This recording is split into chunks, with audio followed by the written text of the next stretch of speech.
দেশের cricket one day format বিবেচনায় সর্বোচ্চ আসর বললে সবার আগে আসে ঢাকা প্রিমিয়ার লিগ ডিপিএল।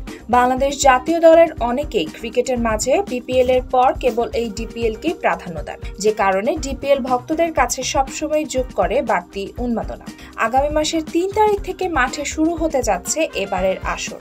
আসন্ন আসরকে সামনে রেখে দল গোছাতে ব্যস্ত ক্লাবগুলো, যে তালিকায় বেশ জোরে সোরে এগিয়ে চলেছে লিজেন্ডস অফ রূপগঞ্জ। ইতিমধ্যে বেশ কয়েকজন ক্রিকেটারকে দলে ভিড়িয়েছে তারা। এর মধ্যে রয়েছেন জাতীয় দলের একাধিক ক্রিকেটার। রূপগঞ্জের হয়ে খেলছেন তানজিদ হাসান তামিম, আকবর আলী, মাহমুদুল হাসান জয়, জাকের আলী অনিক, শেখ মেহেদী হাসান, শরীফুল ইসলাম এবং তানজিম হাসান সাকিবরা। এছাড়া কথা চলছে সৌম্য সরকার এবং সাইফ হাসানের সঙ্গে। কোচ হিসেবে থাকছেন নাজমুল হোসেন, সেটাও এক প্রকার নিশ্চিত।